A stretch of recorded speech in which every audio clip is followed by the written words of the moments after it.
This Old House Radio Hour is supported by the Home Depot. You know, all year long on This Old House, we focus on the build, the fix, and the renovation.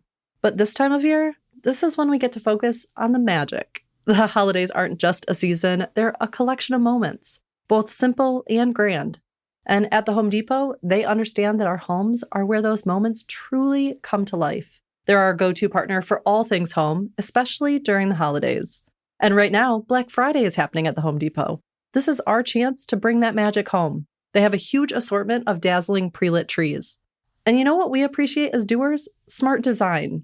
Many have quick connect technology, so setup is just a few clicks. It means less time prepping and more time making memories. Hurry in for Black Friday, happening now at the Home Depot. How doers get more done. Are you ready to get spicy? These Doritos Golden Sriracha aren't that spicy. Maybe it's time to turn up the heat. Or turn it down. It's time for something that's not too spicy. Try Doritos Golden Sriracha. Spicy. But not too spicy.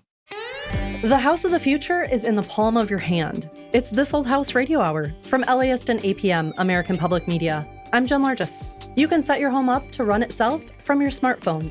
So I could have an automation run where at 8 a.m., it checks the weather, and then I add an AI step to say, based on this weather, give me some ideas of what I should wear today. Comedian Tig Notaro shares how a house holds a family's story, even through heartache. The eye of Katrina hit. The road was torn apart. You could jump into the earth. It was like an earthquake had happened. It was really, really devastating because I thought all my memories were going to be gone.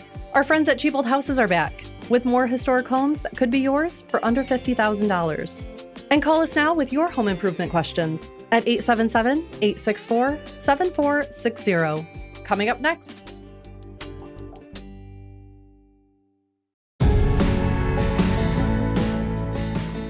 It's This Old House Radio Hour. I'm Jen Largis. We all grew up thinking the house of the future would have robot butlers. Turns out it's a lot simpler than that. Sharon Pope is a smart home expert, and she's here to tell you how to turn your home into something that feels more like your personal assistant. And all you need is your smartphone. So Sharon, can people who are not tech savvy automate their home? I truly believe so. There are really simple automations that you can do with just a free app. I think starting with just your phone is a great place because you can get a handle on what you might want to automate. And then from there, you could add a smart light bulb or a smart door lock and graduate some of your automations. But there are things that you can do in terms of like an action you perform daily can be quickly automated if you're doing it from your phone. Can you give us an example, something that you do every day that you could possibly automate? I have 2 kids, and in the morning, trying to get them motivated and ready is a chore. And I actually have this little sticker in my kitchen. It's called an NFC tag, and that serves as a trigger for my automation. What that automation includes is it plays a specific playlist that my kids like that has all the current favorite songs on it. It starts a timer for them like to get dressed by. So I'm like, all right, the music started. Come be at the breakfast table in 5 minutes. And so they know the alarm's going to go off. And like all these things just happen when I'm still groggy myself trying to wake up. So it will start the playlist, start the timer. It'll check the weather and then read the weather out loud to us so that they can inform their choices for getting dressed. Now, you said NFC tag. What is that?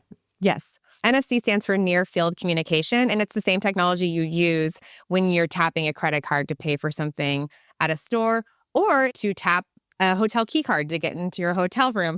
So the NFC tag is essentially information passed. I use an iPhone, and Apple has this free app called the Shortcuts app. So it allows for a lot of triggers. So you can choose a trigger to start your automation that is something simple like time of day, or you could opt to buy an NFC tag that is like 12 cents per tag. They're like these little white stickers. Just grab one, you open your Shortcuts app, and you create a new automation, and it prompts you, okay, tap the NFC tag you want to use, and you tap it to the back of your phone. And then that kicks off its understanding that tag means do this specific thing. Like a light switch. You're saying when I tap my phone here, this is what happens next. Yes. So if you're not using an NFC tag, I know you mentioned time of day as one of the triggers. What are some other ways that we could set up an automation so that our phone knows what we want to happen as we need it? Yes. Other triggers that you have an option to use with this Apple Shortcuts app are arriving at a location, leaving a specific location, connecting to a specific Bluetooth network. So like in your car, you can even do it as a trigger of when I open this specific app. So say you're trying to use social media less, you could set up a trigger that like when I open Instagram, remind me that I should get off in 10 minutes. There's a really big list of triggers. And once you start noticing them, you can get a little bit creative on what initiates those automations. And I should say that Android users as well have access to automations. They don't have a native app. There are some third-party apps. I think the best one is Macro Droid, it's called. So you can do a lot of what I've mentioned on that app as well. So let's talk about AI and how that fits into all of this. How can we use AI as either a part of the automations or as maybe part of the triggers? Yeah. If you've used ChatGPT, you can natively integrate it with iPhone. Like it kind of integrates it with Siri a little bit already. But you can add steps that are AI steps. So I could have an automation run where at 8 a.m., it checks the weather. And then I add an AI step. And you could have it run a query to say, based on this weather, give me some ideas of what I should wear today. Maybe you'd give a little bit of information about yourself, the style you like, that kind of thing. And then you'd get just a nice response and it could be read out loud to you. It's sunny and 80 degrees today, Sharon. So maybe some light layers. And you almost feel like you have just like an assistant following you around, which can feel really nice. If you use an AI app for anything, I think it would be a great thing to consider whether you can automate something because AI is powerful and fun right now, but it's much more powerful if you can feed context into it. So context like, I'm at this location, context like, this is the weather, things like that can be really helpful to get more bang for your buck. So are there things that maybe you're not supposed to share just for security purposes? For the stuff that we're talking about, it's all pretty shareable. I gave location as an example. If you use driving directions on your iPhone, then Apple has your location access. And so because Shortcuts is made by Apple, then that's a native piece of information, right? You're not adding an additional service. And that information does not get passed to the Action app. So Apple just says, this location thing has been triggered. Hey, you other app, go do your thing. The location itself is not being shared. For Android, you're using a third-party app if you want to do these automations. So it's not native and you would have to give individual permissions. I think this just opens up so many possibilities and it's got my mind reeling for sure. Oh yeah, give it a try. I think that it can be fun and it's super easy to set one up. Thank you so much. Your expertise is incredible and we appreciate your time. Thanks, Jen. For more information about home automation, check out Sharon Pope's AI Task Manager and Smart Home Guide online at shelpful.com. Right now, we're tackling your home improvement and DIY questions. Call us at 877-864-7460. That's 877-864-7460, and we'll match you with the right expert. Hello, you're on This Old House Radio Hour. Hi, this is Karen Belize Gregory, and I live in Ionia, Michigan. And I am an old lady with no skills, and I have a very old house, and I'm being inundated with all sorts of reasons why I need to re-roof my house. Oh, no. Yeah. The question I have is I have seen on the internet some kind of spray that they spray your roof with instead of replacing your roof, and it's supposed to last 5 years. And my siblings say I should do that because I'll probably either be in a nursing home or dead in 5 years. So why not just do the easy way? But I don't know enough about it. All right. Karen, we've got Zach Detmore, a general contractor for the show, here to help us kind of sort through this. Have you ever heard of conditioning a roof instead of replacing? So let me say it back so I'm understanding. It's basically a treatment that goes over your existing shingles. Right. And extends the life of them. Well, I'm looking at the website right now as we speak. Mm-hmm.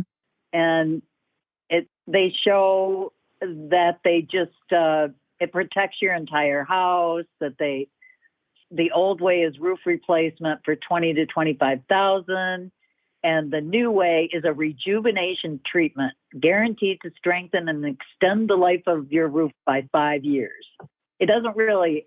I don't want to contact them because I'll be inundated with phone calls from all sorts of people that I don't want to talk to.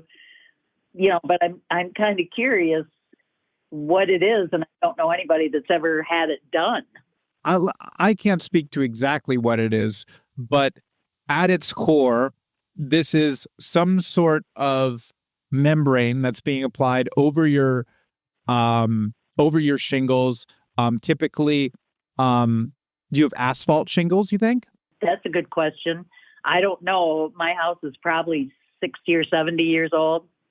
Does it look like it has like little particles of like flat tabs basically that lay over each other? Yes. Okay, so we'll say it's an asphalt roof, and they're going to put this membrane over it, and it's going to potentially rejuvenate. What they're probably talking about is dried up shingles tend to separate and fall apart, and we'll just act like it's my crinkly face skin and I'm putting moisturizer on it, right? So I hopefully don't need Botox that soon. So they're trying to do this for your roof. I think it probably helps. Is the roof actively leaking right now? Yes or no? Not that I'm aware of. It's just a ranch home, and we don't go in the attic because it's full of insulation. My kids used to treasure hunt up there thinking there was buried treasure, and there could be. I don't know. We don't go up there. I have to actually hire somebody. So I just haven't done it because I'm a procrastinator, basically.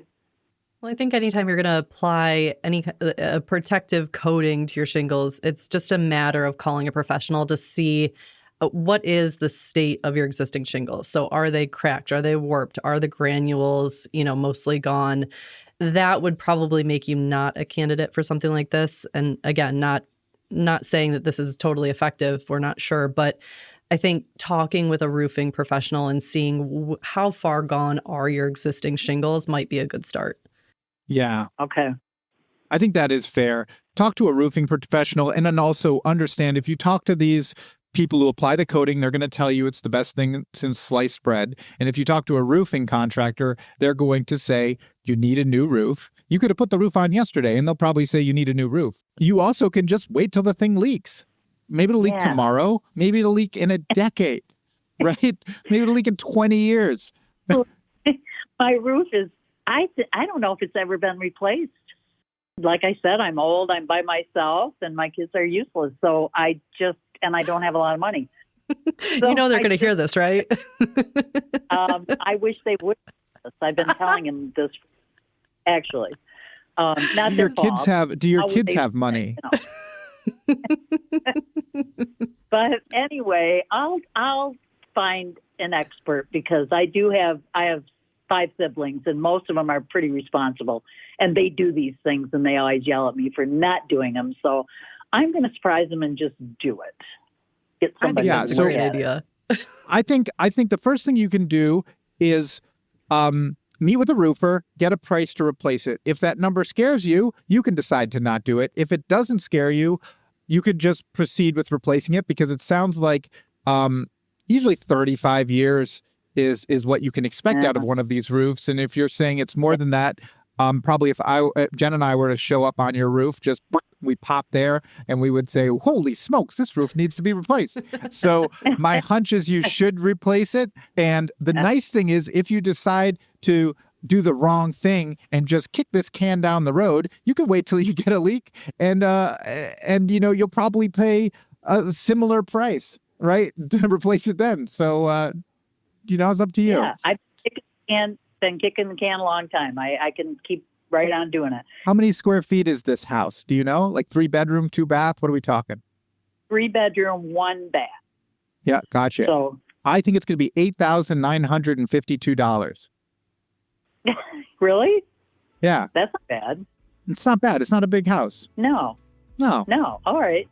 Well, it's not crazy. Don't quote us on that, but use it as a jumping off point. No, I won't. Well, Karen, we wish you luck. Well, thank you. Take care.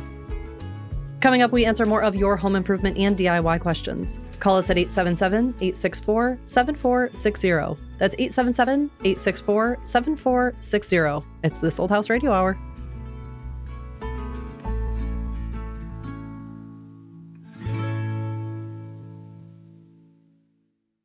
This Old House Radio Hour is supported by the Home Depot. All year long on this old house, we focus on the build, the fix, and the renovation. But this time of year, this is when we get to focus on the magic. The holidays aren't just a season, they're a collection of moments, both simple and grand. And at the Home Depot, they understand that our homes are where those moments truly come to life. They're our go-to partner for all things home, especially during the holidays. And right now, Black Friday is happening at the Home Depot. This is our chance to bring that magic home. They have a huge assortment of dazzling pre-lit trees. And you know what we appreciate as doers? Smart design. Many have quick connect technology, so setup is just a few clicks. It means less time prepping and more time making memories. Hurry in for Black Friday, happening now at the Home Depot. How doers get more done. O'Reilly Auto Parts puede ayudarte a revisar tu luz check engine, luz ABS o luz de mantenimiento con O'Reilly Veriscan. El servicio es gratis y recibirás un informe con soluciones verificadas por técnicos maestros certificados ASE. Si necesitas ayuda, O'Reilly Auto Parts te puede recomendar un taller. Pregunta por O'Reilly Veriscan hoy mismo. O'Reilly Auto Parts. Oh, the car from Carvana's here. Well, will you look at that? It's exactly what I ordered. Like, precisely. It would be crazy if there were any catches. But there aren't, right? Right. Because that's how car buying should be. With Carvana, you get the car you want.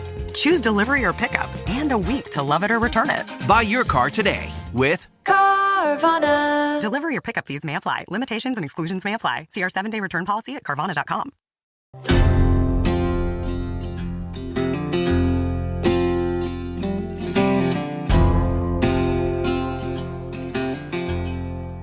It's This Old House Radio Hour. I'm Jen Largis. Right now, we answer your home improvement and DIY questions. Call us at 877-864-7460. That's 877-864-7460. Hello, you're on This Old House Radio Hour. Hello, this is Dale Yo. I'm calling from the desert Southwest in Las Cruces, New Mexico. Well, hi, Dale. What's your question today? My question has to do with coating driveways. I got this not so brilliant maybe idea about coloring my driveway to match my garage door, and it didn't seem to work out so well. Well, to help answer your question, we have Zach Detmore, a general contractor for This Old House, and Mauro Henrique, painter for the show, both here to help. So, Dale, Okay. what didn't go so well?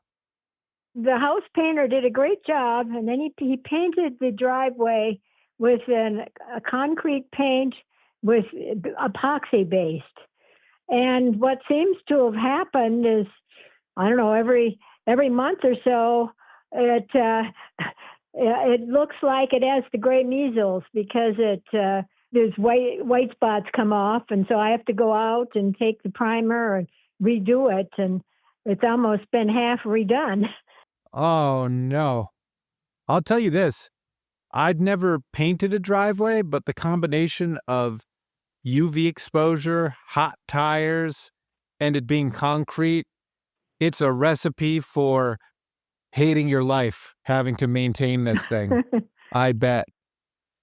Is there something that maybe have been coated on the driveway early on that might have done this? Because the other cement seems to be okay. So some areas are degrading quicker than others? The driveway is degrading. The patios and stuff, those seem okay. Yeah, I always thought, in my understanding, most of the epoxy-based concrete or cement, paint that could go on those types of surfaces was meant for basement floors, patios, Foundation walls. garage, foundation walls, like things like that maybe didn't see as much action as a driveway. Okay, is there anything that would do better? I've asked around. Some people say acid. I'm almost tempted to pull the whole thing up and put terracotta or something else in there to make it colored, but that may not be too practical. Anything that you put on top of that, like painting or anything like that, I don't think that's going to work. I don't paint driveways because that's open for all the elements, everything, sun, rain.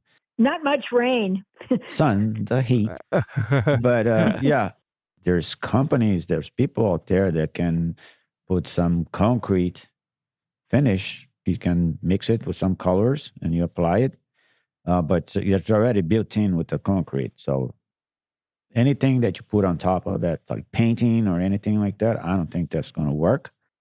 I think this is going to be a disappointing thing to maintain. I would love to see if maybe a soft washing company or someone could remove it, and then you could either consider a dye or just live with something that's potentially less high maintenance. That works. When you explained the problem to us, you said something that really stuck out to me, and you said, I hired a house painter and they did a great job on the house, but they didn't do a great job on the driveway. And I think that's exactly what happened. This person probably liked working with you. They were probably trying to help you, and Morrow sure has done this. I did this recently where a client asked me to do something and I said, well, I've never done that before. I'll give it a go. We're already in your house. And it went totally sideways and looked horrible. And the homeowner, met me in the middle. We both lost a little money on it, but the point is, sometimes we try things and they don't work, and there's going to be people who specialize in horizontal surfaces and refinishing them. And I wouldn't hire anyone else that can show you sort of a portfolio of, here's a bunch of driveways we've done, because Morrow and I live in completely different climates than you. And it's really hard for us to speculate, what kind of driveway you have and, what kind of elements you're working in. But someone in your area does. And I think they should probably do the prep work, removing that coating and reapplying whatever it is. So you ever go by one of those houses with just like 16 cars in the driveway and a boat and an RV? You just need to fill that driveway up with stuff so you never see it again. That's it. Job done. And people will drive away and they'll say, geez, look at all this stuff. I'm not sure that would be easy to do, but it might be worth a try. I say give it a shot. At the worst case, you'll have some new toys to maintain. Yeah. Buy yourself a boat, maybe a snowblower. All right. Good luck. Sorry we couldn't give you an easy answer on this one. Okay. Thank you very much. Hey, thank you. All right. Take care. Bye now. Right now, we answer your home improvement and DIY questions. Call us at 877-864-7460. That's 877-864-7460. Hello, you're on This Old House Radio Hour. Hi, my name is Andrew Goff, and I'm calling from Hackensack, Minnesota. Hey, Andrew, what's your question? My question today is, I have a 1950s cabin that I've been rebuilding slowly. We're at the flooring part. It's slab on grade, cement. We're looking for the best vapor barrier option for us. All right. I've got Zach Detmore here on the line, general contractor for the show.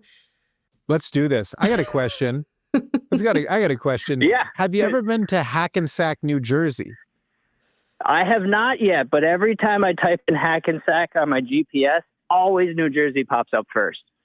A much further drive.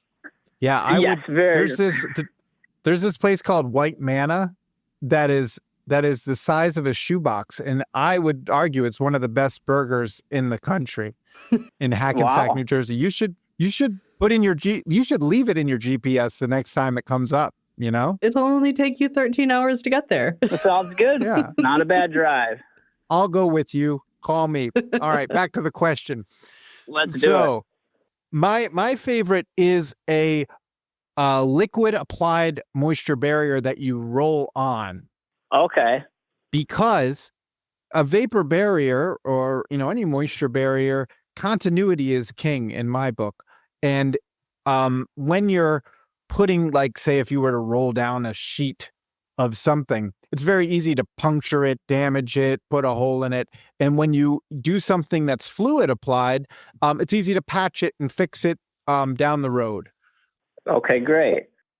So a one component liquid moisture barrier. The one I use is, let me think of the best way to describe the one I use, is green. 2 coats is what you want to put on. and it comes in a, I'm trying to think, how would I describe this product, Jen? It's, Talk about the thickness of it or the way it goes on or the, Yeah, there you know, go. Yeah. what are the product highlights here? Is it a poly? It's not a poly. It is, I think you should use a German product. That's, you roll it on the floor. It's green, and you're going to put 2 coats on to reach full coverage. And this is specifically made for absorbent concrete. Is that right? So it can be put on plywood as well, but the one I use is actually predominantly used as a vapor stop before you put hardwood floor in. So I get it from my hardwood floor supplier, and basically sometimes you'll be in a situation where you're checking the moisture in a subfloor and it's too high. So instead of trying to wait for it to come down, you could just roll 2 coats of this green product on, and then you're good to go because the moisture won't transfer from the subfloor into the hardwood. But you're going to do the exact same thing with the concrete. Roll two layers on, boom, you're off to the races. It's easy, it's fast. You'll have it done in an hour and a half. That's the news I'm looking for. and you can get it on the internet. If you can't find it at your local hardwood floor supplier. Yeah, we'll try. We only got a population of 290 up here, so our hardware store is, pretty small. The Minnesota Hackensack is a little different. It's than not New the Jersey same as the New Jersey Hackensack, I guess. No, it's not. We've got 250 people per square foot in Hackensack, New Jersey. The house we're doing is only 600 square feet, so it's a small footprint. So it shouldn't take long. So you'll probably get the whole thing done with one jug. One jug, do 2 coats, and we're good to go. Yeah, the whole thing is we have 7-foot ceilings too, so we couldn't really have the room to add a subfloor or any underlayment. You will love this. So that was where a liquid was kind of the direction I was hoping you would recommend. So that is awesome. Perfect. I'm in my basement right now, sitting on a tiled floor, and below it is that same product, working hard to keep me dry. So good luck with it. Well, if I'm ever in Hackensack, I'll let you know. Yeah, my next question is LVT suitable to go on top of that afterwards? No, do something nice wood. Come on, this is a cabin. Do some wood. Don't put that plastic down. Come on now. Okay, thank you. Yeah, we weren't sure about the movement. Don't worry about the movement. It'll be fine. Okay, great. Yep. 600 square foot of wood. You're good to go. Okay, cheers. No, guys, thank you so much. All right, take care. Right now, we answer your home improvement and DIY questions. Call us at 877-864-7460. That's 877-864-7460. Hello, you're on This Old House Radio Hour. Hi, my name is Patrick McNable. I'm from Northridge, California. Hey, Patrick, what's your question today?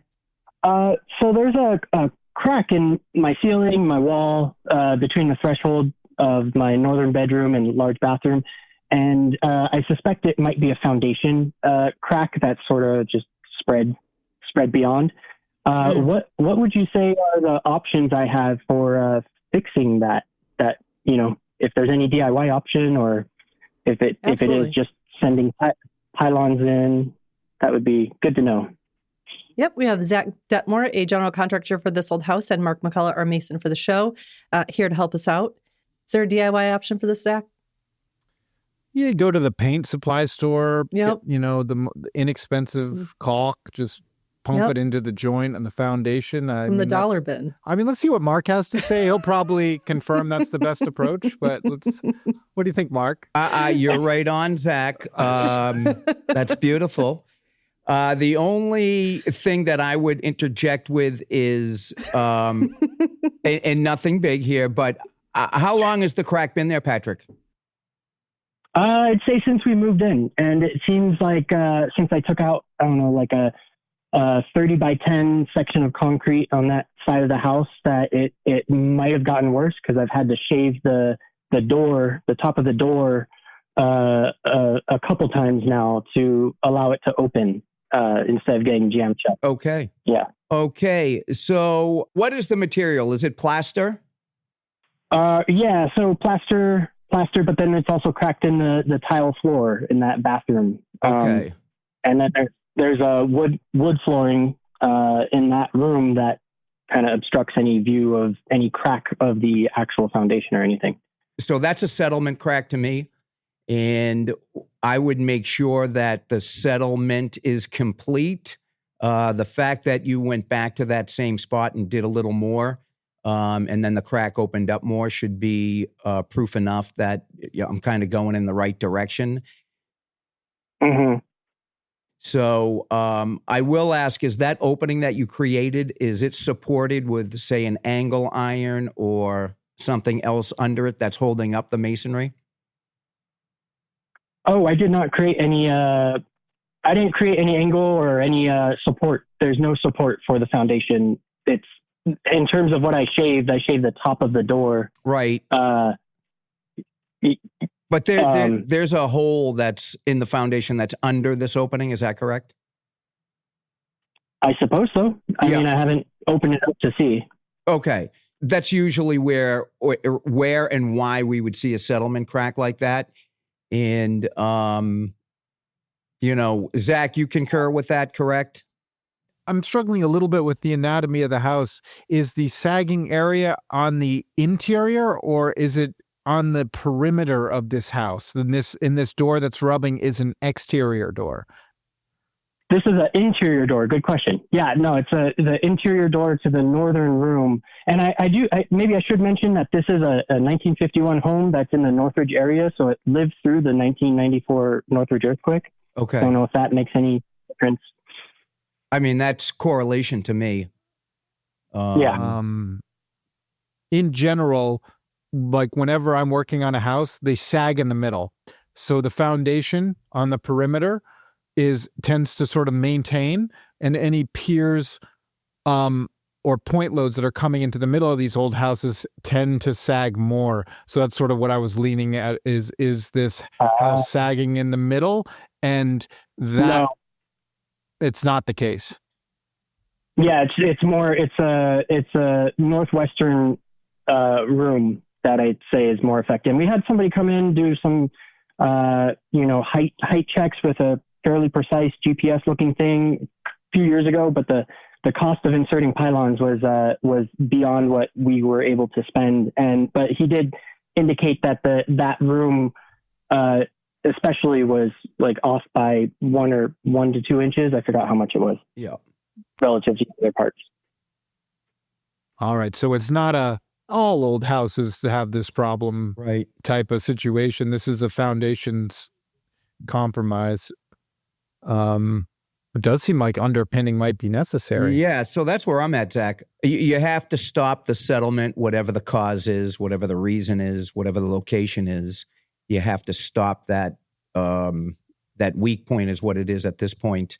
And the pylons or some type of masonry footing in a post is probably most necessary for the stabilization. And I think that fixing the crack after you do that work is going to be, easy. And Zach, that again is going to be caulking or even a plaster patch. But I think you have to go to the source and really stabilize everything before you start to fix the cracks. Yeah. Well, that makes sense. Especially you saying that you shaved the door and then you had to do it again. Right. And that it's also manifesting in the tile. That sounds like this is a problem that is, getting worse, which definitely frightens me. Yep. And you definitely have to put a footing under whatever the stabilization is. So again, if it's a simple post in a certain location, you definitely have to make sure you have the proper footing under it, or it's just going to keep sinking. The weight of the house is going to be much stronger than the dirt, or even if it's a concrete floor. Yeah. Now, aside from the door being sometimes jammed and the aesthetics of the crack, is this something to be overly worried about, in terms of how I should judge whether it is this year problem versus next year or 2 years down the line problem? It's a now problem, I think. Okay. It's going to continue, and the situation's going to get worse. I really appreciate it. Thank you so much. All right. Thanks, Pat. Coming up next, comedian Tig Notaro shows us her old house. You can feel every ounce of love and effort that was put into that home. It's This Old House Radio Hour.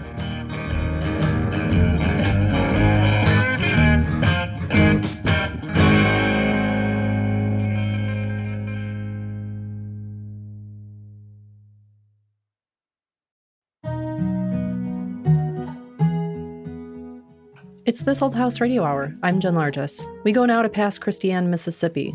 And if you know comedian Tig Notaro, you've heard her turn some of life's hardest moments into laughter. She invites us over to her family's Gulf Coast home, a house that's weathered storms and celebrations alike. My name is Tig Notaro. I'm a stand-up comedian, podcaster, actor, and this is my old house. Pass Christian is a town that I lived in until I was maybe 5, and it's the town that my mother grew up in.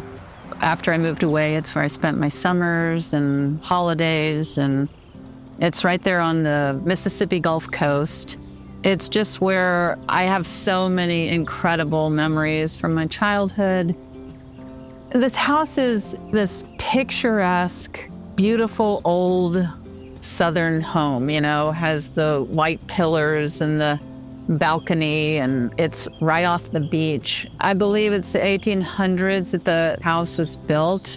It was the big, beautiful home that the local doctor owned. And it was just that, wow, Dr. Taylor's house, there it is. And it's a home that I went to when I was a child, and it's part of the Historical Society. Come to find out, my cousin, Jimmy, that was his dream as a kid, is when I'm older, I'm gonna buy Dr. Taylor's house. The eye of Katrina hit Pass Christian, leveled it. The road was torn apart. You could jump into the earth. It was like an earthquake had happened. The water rose like a tsunami. It was really, really devastating because I thought all my memories were gonna be gone, but it's still very much there and as beautiful as ever. Well, I remember my cousin and his wife, Beverly, telling us that they were going to buy Dr. Taylor's old house. It was funny because, of course, my wife, Stephanie, didn't really understand what that meant. When Stephanie and I went to visit my family after they had purchased the house, we did a walkthrough, and it was windows knocked out. There were dead birds and just critters that had crawled in and out or died. And I think there was some mold. I remember Stephanie feeling like maybe they shouldn't buy this house. And they got it for a few $100,000. I think it's an 8-bedroom home. Sure enough, Beverly got a hold of it. She was an interior designer and just had a real vision for it. And I think she made the wallpaper design. This was her pride and joy, redoing this home. To see what she did from the inside out really brought it back to life in such an incredible way. You can feel every ounce of love and effort that was put into that home. To have gone over there as a child to see Dr. Taylor and his family and always be in awe of the beauty of this home, and then for it to land into my family was just pretty spectacular. Because it's such a large home, there's one area that has 2 bedrooms with a shared bath. Every time we go to town, that's our little area that we consider our home away from home. 1 bedroom has 2 single beds, and my sons love coming in, throwing their stuff down, and knowing those are their beds. And our bedroom has the balcony right off the front of the house, and then we can see the beautiful yard and the oak trees and magnolia trees. It's so nice.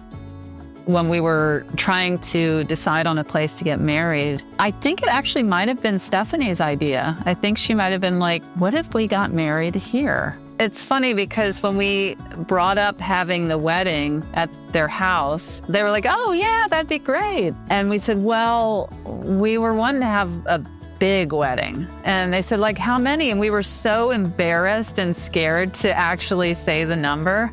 And I said, 300? And they were like, oh, we thought you meant like a huge wedding.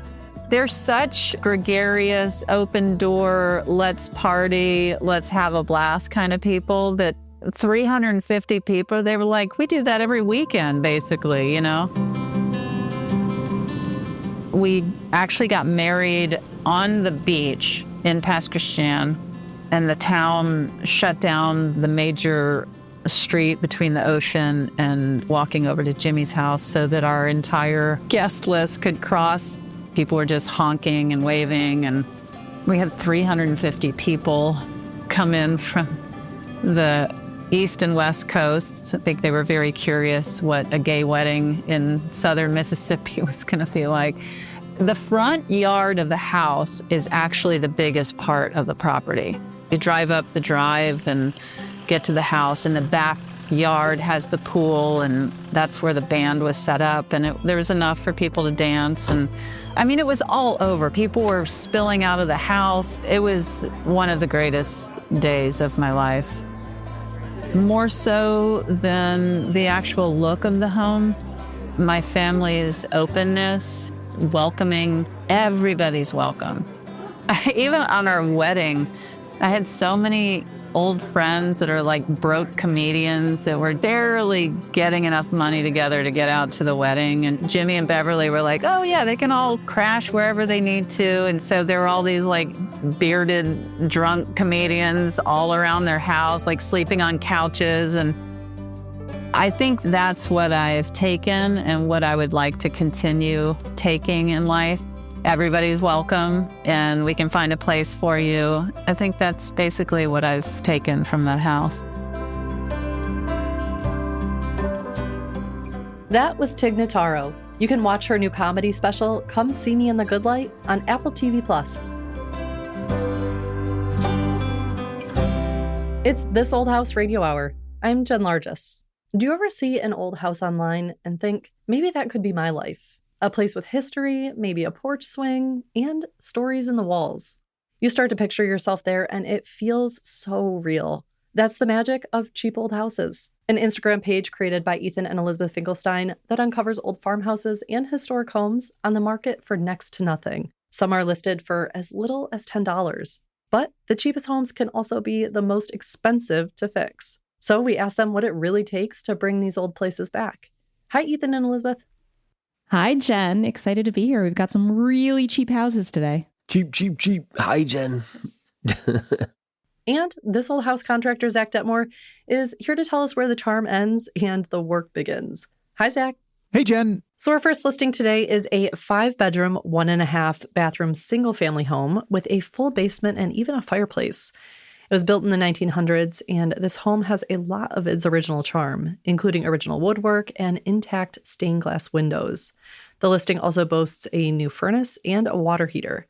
This 5-bedroom, 1.5-bathroom, 2,408 square foot single-family home is located at 801 South 7th Street in Burlington, Iowa, with an asking price of $30,000. Ethan and Elizabeth, this entryway in this home, I can't get over. It's stunning.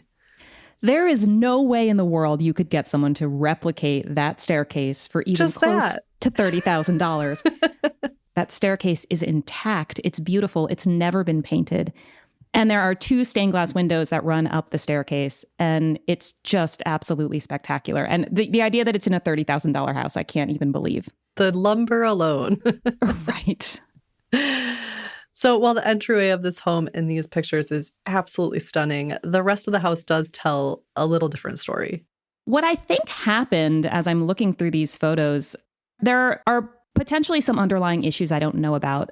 A lot of the plaster ceilings look as if they've been damaged, which I think was a result of putting tiles on them, probably in the 1960s. Furring strips were glued to them. And when you pull those down, the plaster is ruined underneath. So I don't necessarily assume from these photos that there was water damage causing that. It seems like it was the tiles on the ceiling. But I would have to dig deeper. Zach, you probably know more. Yeah, Zach, what do you think of this house? My feelings about this house is highs and lows. The details that are in here on this front door, the stained glass, I love these blocks of color, are just magnificent. But that is juxtaposed to what looks like a tremendous amount of work, because this house reeks of water damage. So there's obviously in one of these photos an issue with the stack. A plumbing stack is basically the vertical portion of your plumbing system, your waste side plumbing that is running through the house. So if you imagine the sewer comes from the street into your basement and then goes vertically and runs straight up through the roof. And typically it runs close to your bathroom and your kitchen. And in one of those photos, you just see a tremendous amount of damage. You see the plasters pulled back. You see that PVC has been swapped in for some of it. But my hunch is there was a roof leak around that stack. The roof was compromised and they never fixed it, which then caused all of this water damage. So if you're looking to buy this house, understand that you're taking on a huge project. People are going to spend significantly more renovating this house than the purchase price. But just talking about the details in the front entryway is 6 figures. So if you value that, you've got 6 figures worth of trim that's in there and looking beautiful already. But boy, do you have a project on your hands. Yeah, speaking of leaks, the outside of the home, it looks like it has wood siding that's pretty weathered. Elizabeth, do you think that probably needs to be removed? Probably more than a fresh coat of paint. Probably removed, planed, see what condition it's in, and then repainted for sure. Yeah, I think in an ideal world, you're putting some weatherproofing materials behind it. This is one of the more significant restorations that we've seen in a while. It is $30,000, but yeah, this is a big project, but a beautiful, beautiful house. All the floors are there, the unpainted trim. I mean, it's really amazing. The acoustic tile that was put up, and that's going to rip down all your plaster on the ceilings. But maybe that's a good way to kind of get your electrical through the building and keep some of the plaster on the walls. So our second listing today is a 3-bedroom, 2.5-bathroom, single-family colonial home that has a brick exterior, gas heating, a fireplace, and central air for cooling. For the most part, this home is in great condition, with really only a few rooms that have a ceiling that looks like maybe it's caved in. So what is described in this listing as a, quote, masterpiece of a home here within reach is a 3-bedroom, 2.5-bathroom, 2,500 square foot home located at 1513 Manor Ave in McKeesport, Pennsylvania, with an asking price of $41,000. Elizabeth, the outside of this home, besides the roof maybe, looks like it's in great shape. Oh, this house makes me so giddy. It's a perfect time capsule. I absolutely love it. You walk in the front door and you have this theme of these arches. You have this beautiful fan light above the door, and then you have this staircase that's flanked by 2 arches that go into perhaps a parlor and a dining room. Beautiful fireplaces everywhere. It's just like a completely magical little time capsule. It's $41,000. I mean, these arches alone, these are just such a beautiful element to go from one space to another through these curved arches and then the curved banister going up the stairway. I mean, there's just so many of those kinds of details in this house that you would pay insane amounts to have added to any other home. You're right, Jen. We are in the colonial revival right now. Arches are trending all over Instagram. And yes, I see people doing this all over the place. There's windows that are curved in here. There's fan lights. It's pretty amazing. So Ethan, online, the real estate platform indicates that there's been a 60% decline in this property's value. Is that an anomaly on the platform, or is such a significant depreciation common? In fixer-upper status, even though this is a little bit of a fixer-upper, this should easily be 100 or 150 in many locations for a fixer-upper status. So it is interesting to see the house value come down. I think it just really says that someone's motivated to move this house, and hopefully they're anxious to get someone moving in and so they can fix it up because they know they can't right now. Absolutely. Yeah, similar to the last listings, there's areas of this home where it also maybe looks like the ceiling is caving in some areas, not in others. But Zach, what does that say to you?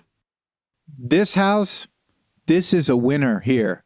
This house is fantastic in my opinion. So you look on the outside, the first thing you see, straight roof line, straight ridge. You've got trees and debris all over the roof. And what does that tell you? When the wind is blowing, the trees are hitting the roof and they are messing with the shingles. Over the time where this tree is rubbing the roof, it'll rub a hole right through whatever the waterproof membrane is on the roof. And that happens. And guess what? We walk inside. First floor looks fantastic. Second floor, the ceiling's fallen down in several places. Why has it fallen down? Because the trees have rubbed a hole in the roof. The good news is we know what caused this problem. We got to cut the trees. No big deal. And fix the roof. Okay, that's a reasonable estimate. And then fix the water damage. But the water damage is, although somewhat significant, in a house of this age, there's probably poor insulation, which means the water's getting in, it's causing damage, it stops raining, the house dries.